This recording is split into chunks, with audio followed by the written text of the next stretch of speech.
And then fourthly, continued in prayer. నాలుగోది ప్రార్థనలో కూడా వారు ఎడతెగక ఉన్నారు. और हम चौथा देखते हैं प्रार्थना में भी लवलीन रहे.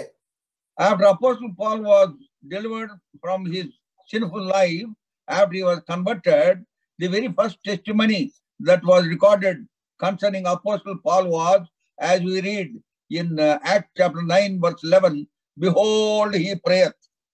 మరి అపోస్తలుడైన పౌలు తన యొక్క పాప జీవితం నుంచి మార్పు పొందిన తర్వాత, అతను ప్రభుని అంగీకరించిన తర్వాత ఆయన గురించి మరి అపోస్తలుల కార్యాలలో రాయబడిన రీతిగా మొదటి సాక్ష్యం ఆయన గురించి రాయబడింది ఏంటంటే, ఇదిగో అతను ప్రార్థన చేయుచున్నాడు. हम देखते हैं पौलुस का जब जीवन परिवर्तन हुआ, तब उसके बारे में सबसे पहला गवाही यह दिया गया है प्रेरितों काम 9 अध्याय 11 पद में, क्योंकि देख वो प्रार्थना कर रहा है. What a wonderful testimony. ఇది ఎంత అద్భుతమైన సాక్ష్యం కదా. क्या बहुत ही अद्भुत गवाही है उसका. Our prayer meetings day, even in the assembly, mats are spread only to some distance only.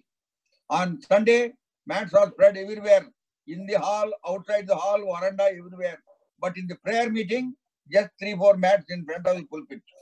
చూడండి, సాధారణంగా మందిరంలో మా దగ్గరికి కూడా మరి ఆదివారము ఆరాధన అంటే చాపలు మొత్తం మందిరం అంతా వేసేయాలి, బయట పక్కల కూడా వేసేయాలి.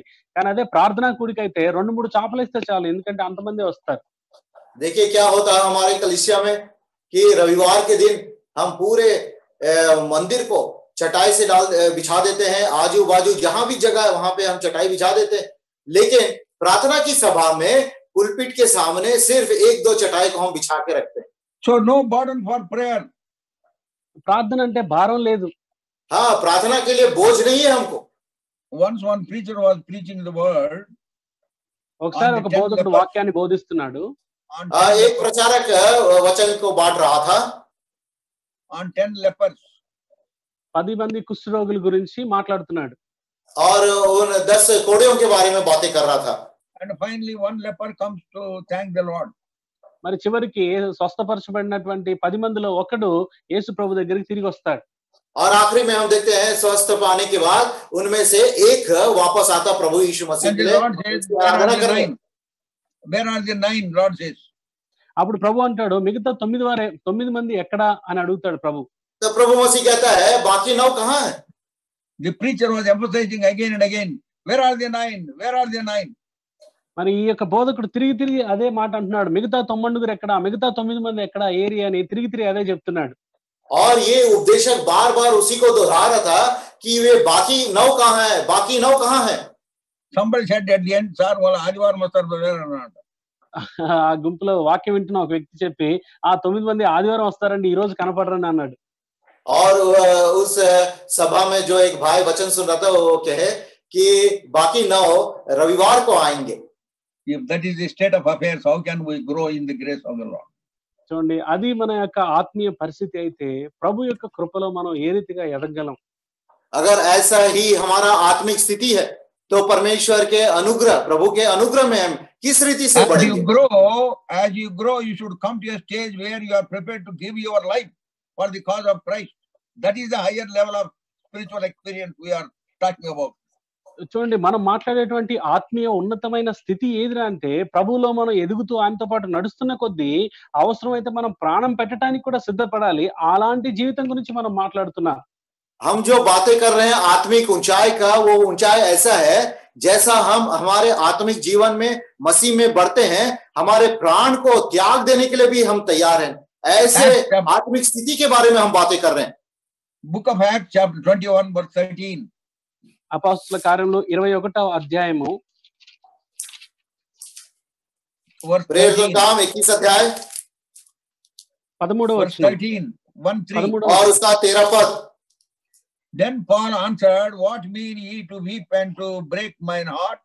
For I am ready not to be bound only, but also to die at Jerusalem for the name of the Lord Jesus. పౌలు, ఇదెందుకు మీరు ఏడ్చి నా గుండె బద్దలు చేసేదరేలా, నేనైతే ప్రభువైన యేసు నామము నిమిత్తము యెరూషలేములో బంధింపబడుటకు మాత్రమే గాక చనిపోవుటకును సిద్ధముగా ఉన్నానని చెప్పెను.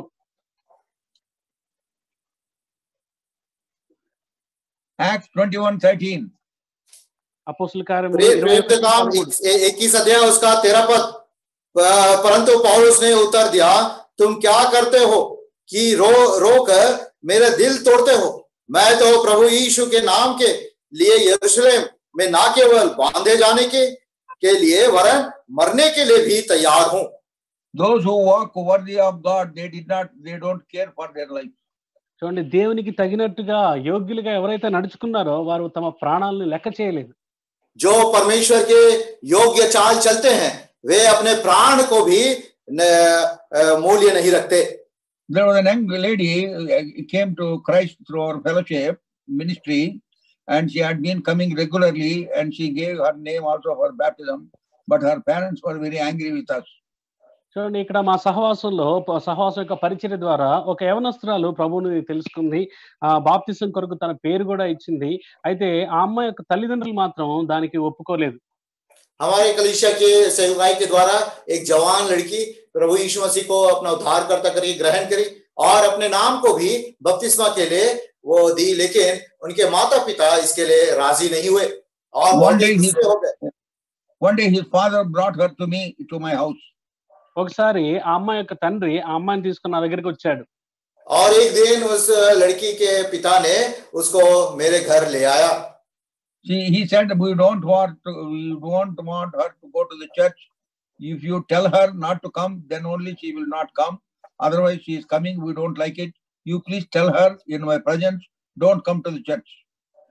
చూడండి, అతను నాతో ఏమన్నాడంటే, ఈ అమ్మాయి చర్చికి రావడం, సంఘానికి రావడం మాకైతే ఇష్టం లేదు.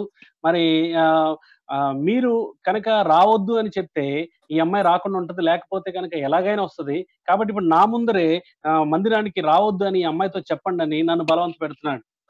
और उनके पिता ने मुझसे कहा कि मेरी लड़की मंदिर आना या फिर चर्च आना, कलीसिया में आना मुझे हमें पसंद नहीं है। आप ही अगर कहेंगे उससे कि तुम कलीसिया मत आओ तो वो नहीं आएगी, तो आप मेरे उपस्थिति में उनसे ये शब्द कहो। Then I took Bible and trying to explain to him that I can never tell him not to come, rather I will encourage her to come. Then he said, don't tell me anything from this book. He got annoyed with me. చూడండి, అప్పుడు నేను Bible తెరిచి అతనికి చూపిస్తూ, నేను మందిరానికి రావద్దని ఎవరికీ చెప్పలేను, దానికి బదులుగా రమ్మని ఎంకరేజ్ చేయాలి, ప్రోత్సహించాలి, కానీ రావద్దని నేను చెప్పలేను అని చెప్పడానికి ప్రయత్నం చేస్తున్నప్పుడు అతను కోపడి ఈ పుస్తకం నుంచి అయితే నాకేం చెప్పొద్దని దురుసుగా అన్నాడు. मैं उस लड़की के पिताजी को परमेश्वर के वचन के द्वारा कुछ समझाना चाहा कि और कहा कि मैं कभी किसी को, ना केवल ये लड़की को, किसी को भी नहीं कहूंगा कि परमेश्वर के घर नहीं आने के लिए, इसके बजाय कि मैं उसे बहुत प्रोत्साहित करूंगा। लेकिन उसका पिता ने गुस्सा हुआ और कहा कि इस किताब से मुझसे बातें ना करो। And then he also said, I took my daughter to a reverend in Connaught Place, and that reverend told her, this is not the age for you, Betty, to do all these things. You get married and get out of the house, then you practice whatever you want to practice. A reverend told her in the presence of the father. ఆ తర్వాత ఆ అమ్మాయి తండ్రి ఇంకొక reverend దగ్గరికి, ఒక reverend అని పిలిపించుకుని అతని దగ్గరికి తీసుకెళ్తే, అప్పుడు అతను ఈ అమ్మాయితో చెప్పాడు, ఈ వయసులో ఇవన్నీ నీకు వద్దమ్మా, ముందైతే నువ్వు పెళ్లి చేసుకో, పెళ్ళైన తర్వాత అప్పుడు నీకు ఇష్టమైన చోటికి నువ్వు వెళ్ళొచ్చు అన్నట్టు ఆమెకు సమజాయించి చెప్పాడు. और उसके पिताजी ने कहा, मैं तो उसको एक रेवरेंड के पास ले गया था और उसने कहा कि बेटी ये समय, ये उम्र नहीं है आपका ये सब करने के लिए, पहले शादी उदी कर लो, बाहर निकल जाओ घर से, उसके बाद जो चाहे तुम कर सकते हो। That experience he told me. He said, no, why don't you tell her? I said, I will not do that. I said. మరి ఆయన తండ్రి అన్నాడు, ఆ రెవరెండ్ అతనైతే ఆ రీతిగా చెప్పాడు, కానీ మీరెందుకు చెప్పట్లేదు, మీరు కూడా అదే మాట చెప్పండి అని అంటున్నాడు. ఏ మాత్రం చెప్పను అని చెప్పాను. उसका पिता ने कहा, रेवरेंट ने ये कहा ऐसा, लेकिन आप क्यों नहीं कहते, आप भी कहे। लेकिन मैंने उसे सख्त मना कर दिया कि मैं ऐसा नहीं कह सकता। Then he said, he threatened me. He said, I will give your name to some set of people. They will come and shoot you down, kill you. He threatened me. ఆ తర్వాత నా కోపంతో నన్ను బెదిరిస్తూ ఈ రీతిగా చెప్పాడు, నీ పేరు నేను కొద్ది మందికి చెప్తాను, వాళ్ళు ఎప్పుడో ఉన్నట్టుండి వచ్చి నిన్ను కాల్ చేసి నిన్ను చంపేసి వెళ్ళిపోతారు, జాగ్రత్త అని బెదిరించాడు. और उस व्यक्ति ने कहा कि मैं आपका नाम, उसको धमकाया, मुझे धमकाया और कहा कि आपका नाम मैं कुछ व्यक्ति को दूंगा, वो आएंगे और आपको मार डालेंगे। Then I told him with folded hand, whatever you want to do it, but I will not tell your daughter not to come, rather I encourage her to come. అయితే నేను చేతులు జోడించేలా చెప్పాను, మీరు ఏం చేయాలనుకుంటున్నారో అది చేయండి సార్, అయితే నేను మాత్రం సంఘానికి రావద్దని మీ అమ్మాయితో చెప్పలేను, దానికి మించి సంఘానికి రమ్మని ప్రోత్సహిస్తాను అని చెప్పాను. तब मैंने उनके पिता से कहा कि आपको जो करना, हाथ जोड़कर उससे कहा कि आपको जो करना आप करिए, लेकिन मैं तो इस बेटी को कभी नहीं कहूंगा कि परमेश्वर के घर नहीं आने के लिए, बजाय कि मैं उसे प्रोत्साहित करूंगा और आने के लिए। Great anger, he left my house and went away. మరి ఎంతో కోపంతో కోప్పడుతూ మా ఇంటి దగ్గర నుంచి తను వెళ్ళిపోయాడు. और बहुत ही गुस्से से हमारे घर से वो बाहर निकल गया.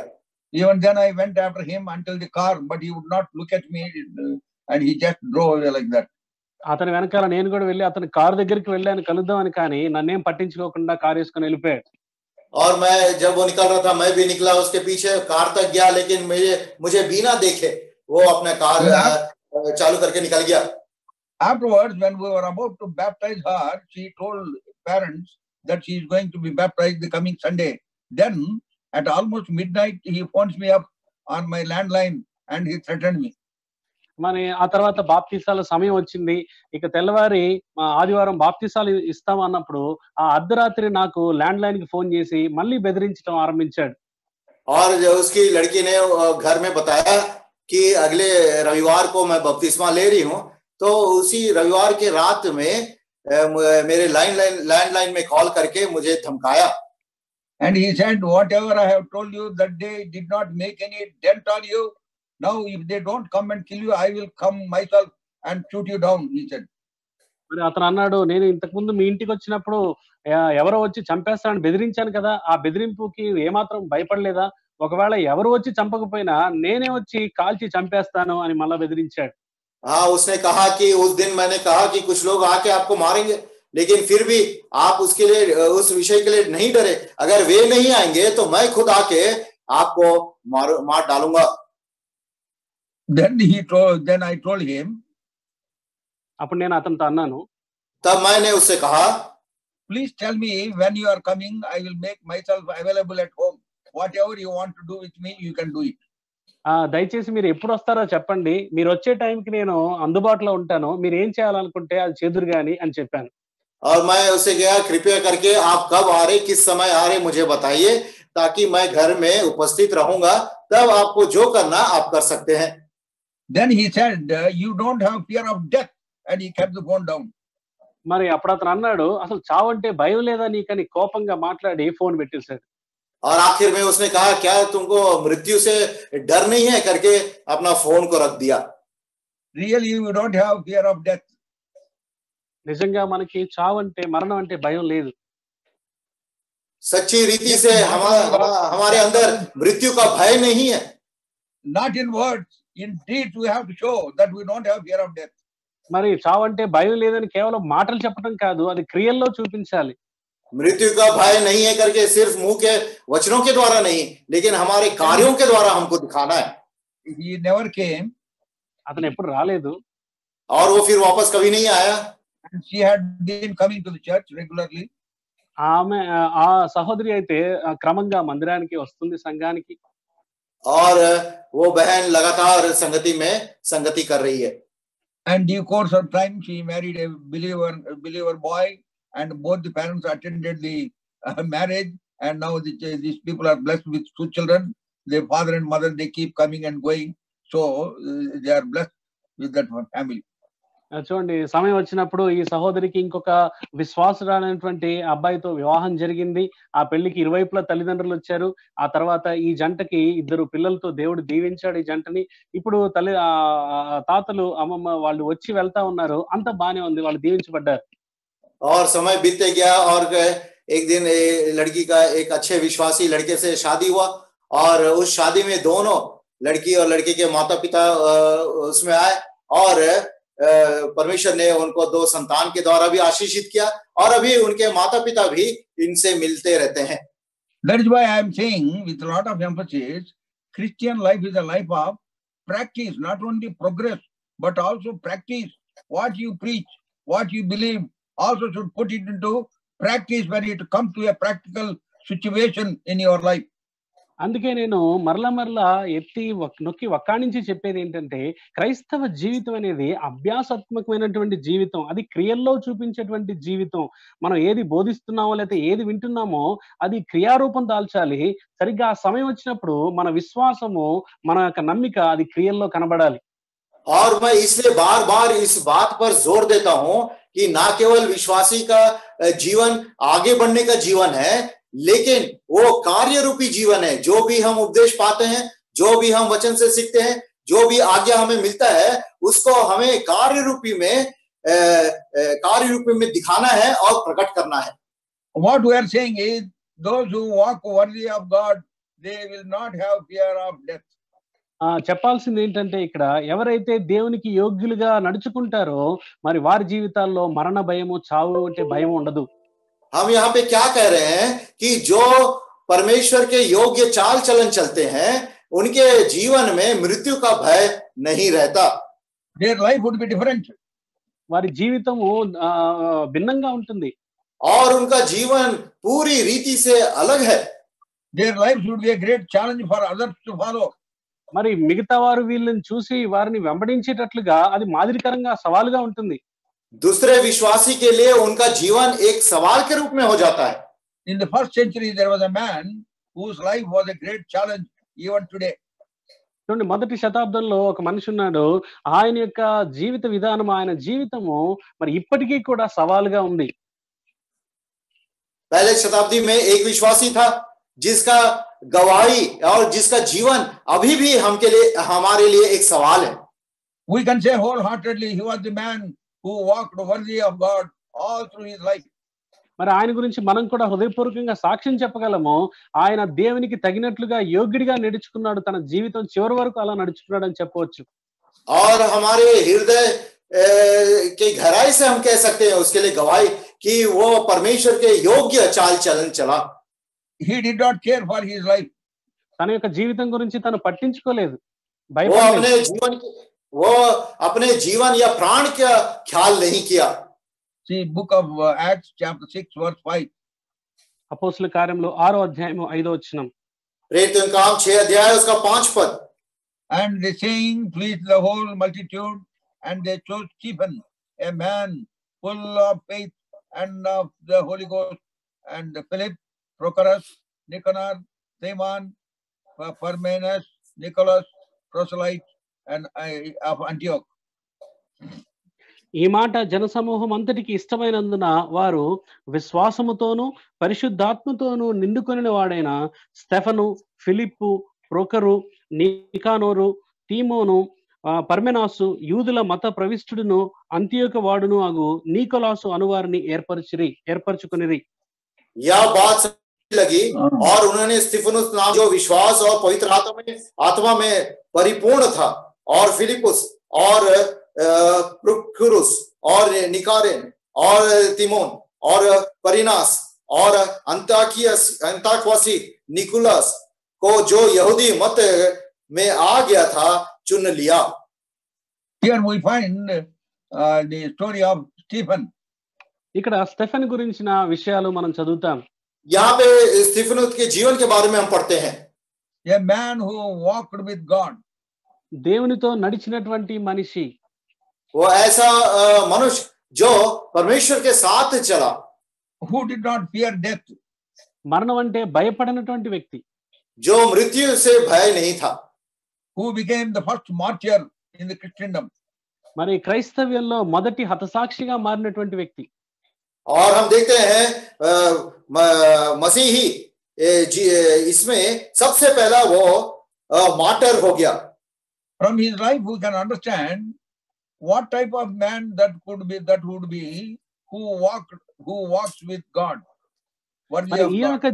ఈయన యొక్క జీవితం నుంచి మనం నేర్చుకోవచ్చు ఏంటంటే, దేవునితో నడిచేటువంటి వ్యక్తి, దేవునికి తగినట్టుగా నడిచేటువంటి వ్యక్తి ఎలా ఉంటాడో ఇతని జీవితం నుంచి నేర్చుకోవచ్చు.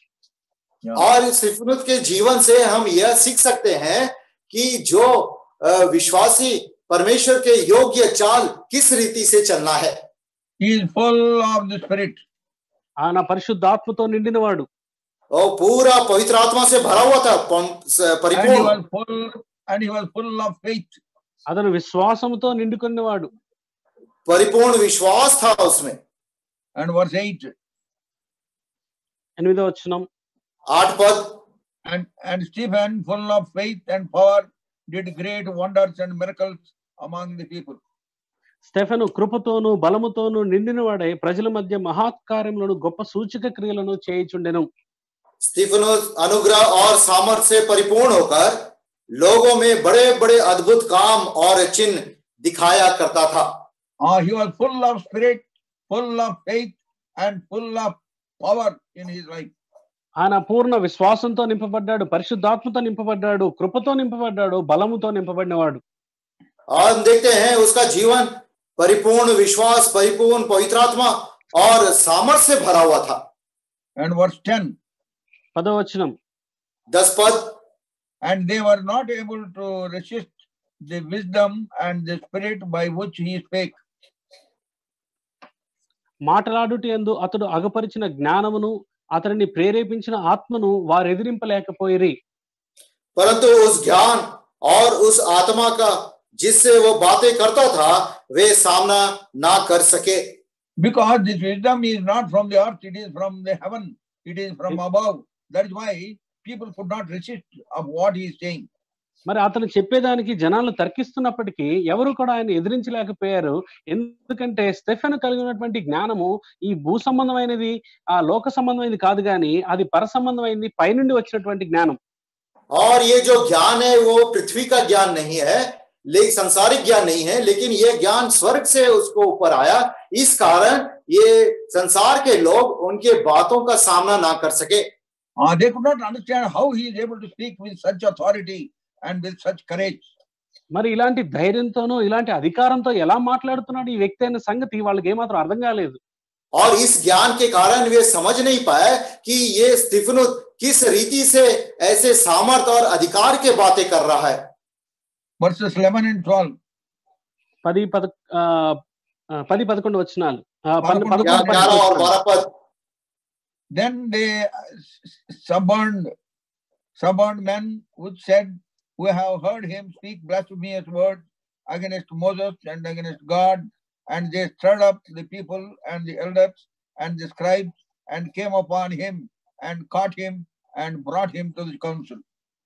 అప్పుడు వారు వీడు మోషే మీదను దేవుని మీదను దూషణ వాక్యములు పలకగా మేము వింటిమని చెప్పుటకు మనుషులను కుదుర్చుకొని ప్రజలను పెద్దలను శాస్త్రులను రేపి అతని మీదికి వచ్చి అతన్ని పట్టుకొని మహాసభ యొద్దకు తీసుకొని పోయి అబద్ధపు సాక్ష్యం నిలబెట్టిరి. इस पर उन्होंने कई लोगों को उभारा जो कहने लगे, हमने इसको मूसा और परमेश्वर के विरुद्ध में निंदा की बातें करते सुना है, और लोग और प्राचीनों और शास्त्रियों को भड़काकर चढ़ाए आए और उसे पकड़कर महासभा में ले आए. And 13th verse we find they set up false witnesses against him. 13వ వచనంలో వాళ్ళు అబద్ధ సాక్షులను నిలబెట్టారన్న సంగతి చదువుతాం. और 13 पद में हम देखते हैं वे झूठी गवाही को खड़े किए. All these things did not disappoint him.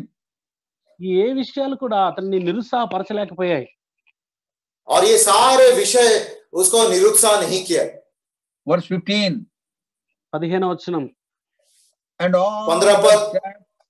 all that sat in the council, looking steadfastly on him, saw his face as it had been the face of an angel. సభలో కూర్చున్న వారందరూ అతని వైపు తేరి చూడగా అతని ముఖము దేవదూత ముఖము వలె వారికి కనబడెను. तब सब लोग ने जो सभा में बैठे थे उस पर दृष्टि गड़ाई तो उसका मुख स्वर्गदूत का सा देखा. Oh, what a wonderful spectacle it is. చూడండి, ఇది ఎంత అద్భుతమైన దృశ్యం ఇది. ये क्या ही अद्भुत दृश्य है. He is full of faith, full of విశ్వాసంతో నింపబడినవాడు. वो परिपूर्ण विश्वास और पवित्र आत्मा से भरा हुआ था. And full of spirit and full of power. పరిశుద్ధాత్మతో నింపబడినవాడు, బలముతో నింపబడినవాడు. और पवित्र आत्मा से और सामर्थ्य से भरा हुआ था. And full of godly wisdom. దేవుని యొక్క దైవ జ్ఞానంతో నింపబడినవాడు. और उसमें परिपूर्ण परमेश्वर का ज्ञान भरा हुआ था। Now he is full of light. ఇప్పుడు వెలుగు చేత దేవుని వెలుగు చేత నింపబడ్డాడు. और परमेश्वर की परिपूर्ण ज्योति प्रकाश के साथ भरा हुआ है। He is a wonderful example of what Lord has said. Lord said first in John's Gospel 8:12, I am the light of the world. Same Lord said in Matthew's Gospel chapter 5 verse 14, ye are the light of the world. మరి యోహాను సువార్త 8వ అధ్యాయం 14వ వచనంలో అక్కడ ప్రభువు అన్నాడు, నేను లోకమునకు వెలుగై ఉన్నాను అన్నాడు. అదే రీతిగా మత్తయి సువార్త 5వ అధ్యాయం 14వ వచనంలో మీరు లోకమునకు వెలుగై ఉన్నారు అని చెప్పిన మాటలో ఆ మాటకు సంబంధించిన మరి పరిపూర్ణమైన ఉదాహరణ మాదిరి స్టెఫెన్ లో కనబడుతుంది. और हम देखते हैं जैसा प्रभु यीशु मसीह ने कहा मत्ती 8:14 में कि मैं जगत की ज्योति हूं, और वही यूहन्ना के 5 में कहता है कि तुम भी जगत की ज्योति हो। They saw him as the face of an angel. వారి ముఖము దేవదూత ముఖం, ఇతని ముఖం దేవదూత ముఖం వలె ఉండటం వాళ్ళు చూశారు. और वे देखे कि उसका मुख स्वर्गदूत का साथ था। He was full of light. Light was radiating from him. తన యొక్క ముఖంలో నుంచి తనలో నుంచి వెలుతురు విరజిమ్ముతున్నట్టుంది. और उसके मुख से प्रकाश चमक रहा था, निकल रहा था। And then we find in the 7th chapter, as we read further, you will understand that he is full of word of God. He is full of scripture. 7వ అధ్యాయము కింద వచనాలు చదువుకుంటూ వెళ్తే అతను దేవుని యొక్క వాక్యము చేత దేవుని లేఖనాల చేత నింపబడినవాడు. और 7 अध्याय को जब हम ध्यान पूर्वक पढ़ते हैं, उसका जीवन परमेश्वर के वचन और नियमों और सिद्धांतों से भरा हुआ था। Now see Acts of the Apostles chapter 7 verse 51. అపోస్తల కార్యములు 7వ అధ్యాయము 51వ వచనం చూద్దాం రండి. प्रेरितों के काम 7 अध्याय उसका 51 पद। He is stiff-necked and uncircumcised in heart, and yet ye do always resist the Holy Ghost, as your fathers did, so do ye. ముష్కరులారా, హృదయములను చెవులను దేవుని వాక్యమునకు లోపరచనొల్లని వారులారా, మీ పితరుల వలె మీరును ఎల్లప్పుడూ పరిశుద్ధాత్మను ఎదిరించుచున్నారు. हे हठीले और मन और कान के खतना रहित लोगों, तुम सदा पवित्र आत्मा का विरोध करते हो, जैसे तुम्हारे बाप दादा करते थे वैसे ही तुम भी करते हो। So here he is full of courage and confidence, boldness. ఇక్కడ పూర్తి ధైర్యంతో నింపబడ్డాడు. और यहाँ पे हम देखते हैं उसका जीवन संपूर्ण धैर्य से भरा हुआ था। He knew what they can do unto him, but he did not fear. వాళ్ళు ఇతన్ని ఏం చేయగలరో తెలిసినప్పటికీ కూడా వాళ్ళకి ఏమాత్రం భయపడకుండా ధైర్యంగా ఉన్నాడు. स्तिफनुस जानता था कि वे क्या करेंगे, लेकिन फिर भी उसने नहीं डरा और उसके जीवन में भय नहीं था। 54 and 55. 54, 55 వచనాలు. 54 और 55 पद। When they heard these things which were cut to the heart, they were cut to the heart, and they gnashed on him with their teeth. But he, being full of the Holy Ghost, looked up steadfastly into heaven and saw the glory of God and Jesus standing on the right hand of God. వారి మాటలు విని కోపంతో మండిపడి అతనిని చూచి పండ్లు కొరికిరి. అయితే అతడు పరిశుద్ధాత్మతో నిండుకొనిన వాడై ఆకాశం వైపు తేరి చూచి దేవుని మహిమను, యేసు దేవుని కుడిపార్శ్వమందు నిలిచి ఉండటను చూచి. ये बातें सुनकर वे जल गए और उस पर दांत पीसने लगे, परंतु उसने पवित्र आत्मा से परिपूर्ण होकर स्वर्ग की ओर देखा और परमेश्वर की महिमा को और यीशु परमेश्वर के दाहिने और खड़ा हुआ देखकर। Verse 56. 56వ వచనం. 56 पद। And said, behold, I see the heavens opened and the Son of Man standing on the right hand of God. ఆకాశము తెరవబడుటయు మనుష్య కుమారుడు దేవుని కుడిపార్శ్వమందు నిలిచి ఉండటయు చూచుచున్నానని చెప్పెను. 56 पद। खड़े होकर देखा, कहा देखो मैं स्वर्ग को खुला हुआ और मनुष्य के पुत्र को परमेश्वर के दाहिने और खड़ा हुआ देखता हूं। Even in such a tough situation, in a tormenting situation, when people are against him, they are about to kill him, he knew what is going to happen, but yet there was no fear of death in him, and he was steadfastly looking into heaven as if God is approving what is happening on this earth concerning Stephen, the Lord Jesus standing on the right hand of God. చూడండి, ఇక్కడ చుట్టూ ఉన్నటువంటి పరిస్థితులు ఎంతో ప్రతికూలంగా ఉన్నా, తనని ఎంతో హింస బాధకి గురి చేస్తున్నా, ఇక కాసేపట్లో వాళ్ళు తనని చంపేయబోతున్నారు అనేటువంటి పరిస్థితి ఆయనకి తెలిసినా కూడా ఏమాత్రం బెదరకుండా, భయపడకుండా వారి మధ్యలో నిలబడి మరి ఆకాశం తెరవబడుట, తన యొక్క కనుదృష్టి మొత్తం పైకి ఉంచాడు. తన యొక్క చావును, తన యొక్క మరణాన్ని ప్రభువు మరి ఆమోదిస్తున్నట్టు తండ్రి కుడిపార్శ్వన యేసు ప్రభు నిలిచి ఉండటను అతను గమనించాడు. और देखते हैं ऐसे विपरीत परिस्थितियों में, दुखमय परिस्थितियों में भी वे स्तिफनुस जानता था कि वे लोग उसके साथ क्या करने वाले हैं, उसे मारने वाले हैं, फिर भी उसके अंदर भय नहीं था, लेकिन उसका आंख स्वर्ग की ओर लगा हुआ था और वो आकाश को खुला हुआ देखा और ऐसा महसूस किया कि परमेश्वर ने ये सारे चीज को उस पर आने के लिए आमंत्रित किया है और मसीह को परमेश्वर के दाहिनी ओर खड़े हुए वो देख रहा है. Acts chapter 7:57 onwards. అపోస్తలుల కార్యములు 7వ అధ్యాయం 57వ వచనం నుంచి. प्रेरितों का काम 7 अध्याय 57 पद से. Then they cried out with a loud voice and stopped their ears and ran upon him with one accord and cast him out of the city and stoned him. And the witnesses laid down their clothes at a young man's feet whose name was Saul. And they stoned Stephen, calling upon God, saying, Lord Jesus, receive my spirit.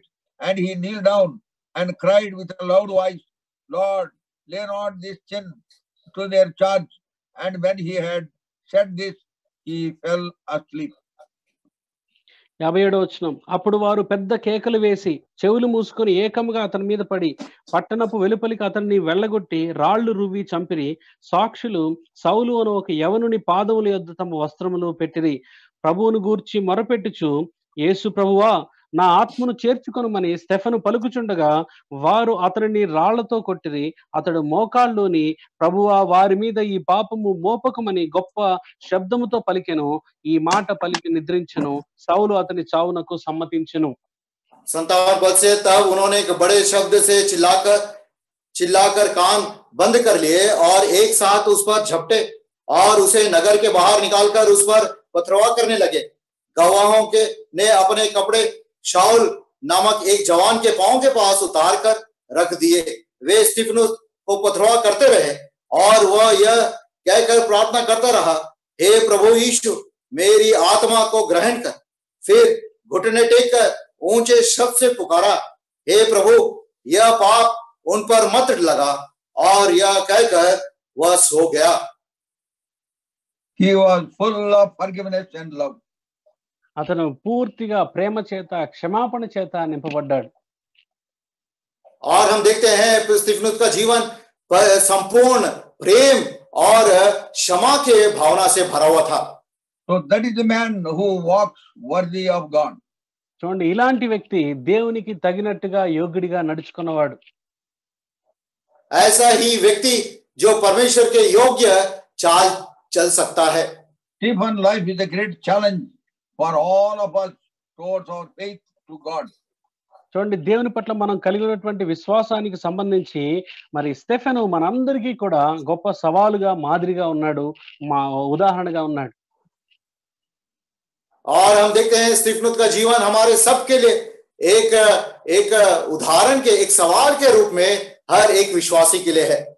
This entire thing tells us those who walk worthy of God would be full of spirit, full of faith, full of power, full of wisdom, full of light, full of scripture, full of courage, and full of forgiveness, and full of love.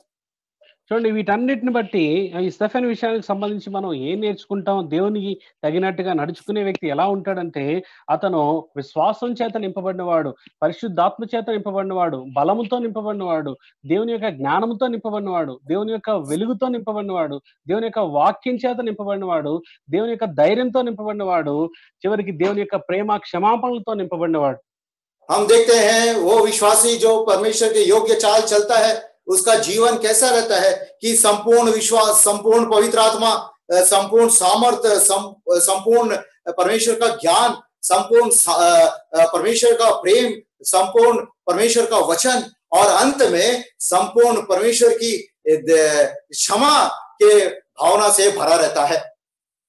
May God help us to have these spiritual, scriptural qualities and traits in us also, so that God's name may be glorified.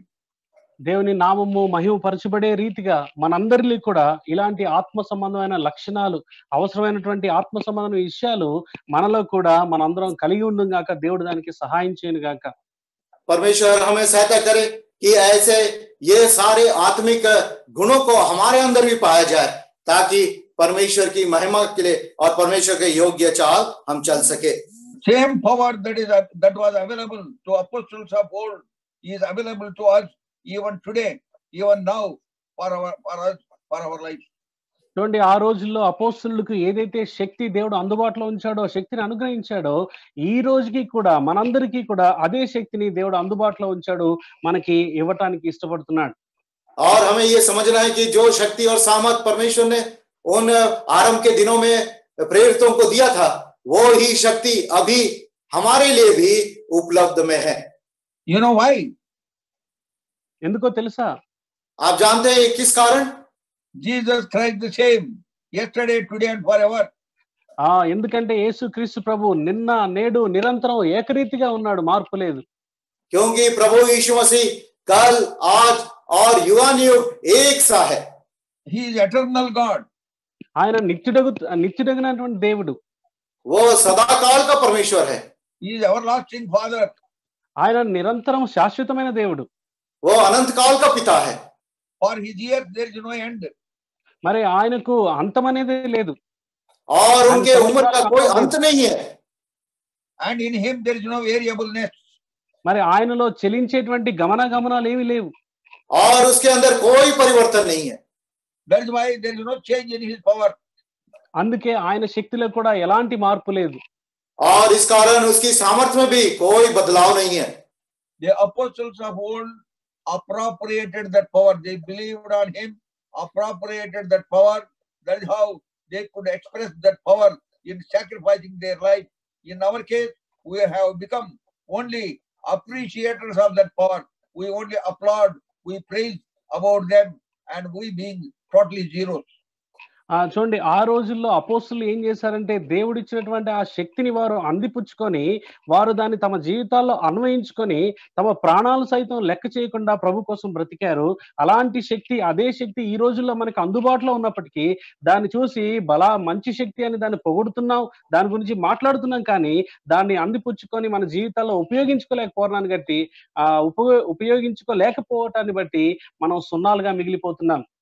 हम देखते हैं आरंभ के दिनों में प्रेरितों को जो परमेश्वर की सामर्थ्य वे अनुभव किए और उसको कार्य रूपी में प्रकट किए, जिसके द्वारा वे अपने प्राण को भी बलिदान करने के लिए पीछे नहीं हटे। लेकिन हम जो सामर्थ्य अभी भी हमारे लिए उपलब्ध है, उसको हम खाली प्रशंसा करते हैं, अच्छा है बोलते हैं, लेकिन हमारे कार्य रूपी में हम उसको लागू नहीं करते, जिसके कारण हम शून्य रह गए हैं। Simple exhortation we are not able to obey. సామాన్యమైన హెచ్చరిక చిన్న హెచ్చరికే మనం దానికి లోబడలేకపోతున్నాం. हाँ, छोटा से चेतावनी हम उसका आज्ञा नहीं मानते।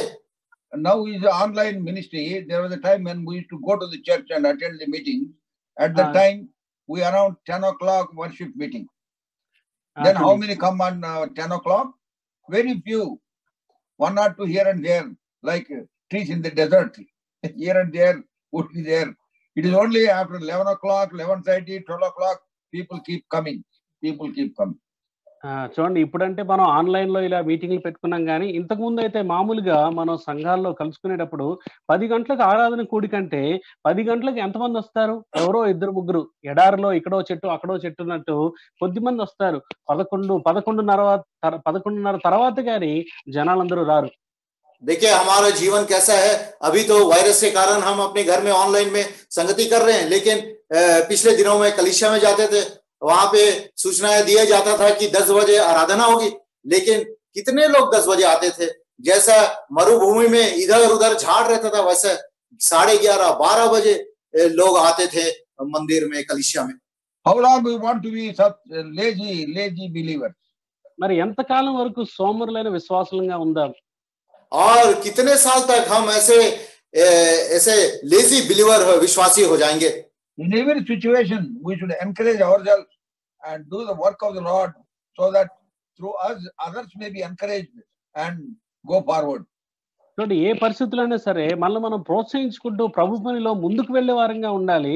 తద్వారా మనల్ని చూసి ఇతరులు ప్రోత్సహించబడి ప్రభు పనిలో సాగేవారిగా మన జీవితం ఉండాలి. कोई भी परिस्थिति क्यों ना हो, हर परिस्थिति में हम अपने आप को प्रोत्साहित करते हुए परमेश्वर के कार्य को आगे बढ़ाना है, जिसके द्वारा हम दूसरों को भी हम प्रोत्साहित करते हुए उनको भी हम आगे बढ़ा सके.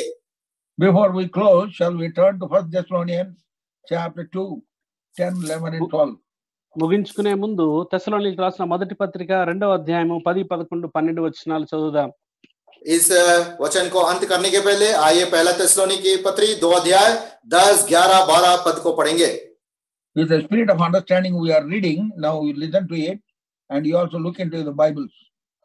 మరి ధ్యానపూర్వకంగా ఆత్మ ఇచ్చేటువంటి గ్రహింపుతో ఇది చదువుతుంటుండగా మీరు కూడా ధ్యానపూర్వకంగా అర్థం చేసుకుంటూ చదవండి. ध्यान से देखिए, पढ़िए और आत्मा के समझ में इसको समझने की कोशिश करेंगे. We are witnesses, and God also how holily and justly and unblameably we behaved ourselves among you that believe, as ye know how we exhorted and comforted and charged every one of you as a father does his children, that ye would walk worthy of God, who hath called you unto his kingdom and glory. మేము విశ్వాసులైన మీ ఎదుట ఎంత భక్తిగాను నీతిగాను అనింద్యముగాను ప్రవర్తించితమో దానికి మీరు సాక్షులు, దేవుడును సాక్షి. తన రాజ్యమునకును మహిమకును మిమ్మును పిలుచుచున్న దేవునికి తగినట్టుగా మీరు నడుచుకొనవలెనని మేము మీలో ప్రతి వారిని హెచ్చరించుచు ధైర్యపరచుచు సాక్ష్యమిచ్చుచు తండ్రి తన బిడ్డల ఎడల నడుచుకునే రీతిగా మీలో ప్రతి వాని ఎడల మేము నడుచుకుంటామని మీకు తెలియను. तुम आप ही गवाह हो और परमेश्वर भी गवाह है कि तुम विश्वासियों के बीच में हमारा व्यवहार कैसा पवित्र अपने राज्य और महिमा में बुलाता है. Verse 13. 13వ వచనం. 13 पद. 13 पद. For this cause also thank we God without ceasing, because when ye received the word of God which ye heard of us, ye received it not as the word of men, but as if it is the truth, the word of God, which effectually worketh also in you that believe. ఈ హేతు చేతను మీరు దేవుని గురించిన వర్తమాన వాక్యము మా వలన అంగీకరించినప్పుడు మనుష్యుల వాక్యమని ఎంచక అది నిజముగా ఉన్నట్టు దేవుని వాక్యమని దానిని అంగీకరించితిరి గనుక మేమును మానక దేవునికి కృతజ్ఞతాస్తుతులు చెల్లించుచున్నాము. ఆ వాక్యమే విశ్వాసులైన మీలో కార్యసిద్ధి కలుగజేయుచున్నది. इसलिए हम भी परमेश्वर का धन्यवाद निरंतर करते हैं कि जब हमारे द्वारा परमेश्वर के सुसमाचार का वचन तुम्हारे पास पहुंचा तो तुमने उसे मनुष्यों का नहीं परंतु परमेश्वर का वचन समझकर और सचमुच ऐसा ही है ग्रहण किया, और वह तुम विश्वासियों में जो विश्वास रखते हो प्रभावशाली है. Note that expression in the 13th word, the word of God worketh effectively in you. Worketh effectively in you. 13వ వచనంలో చివరి మాట చూడండి, ఆ వాక్యమే విశ్వాసులైన మీలో కార్యసిద్ధి కలగజేయుచున్నది.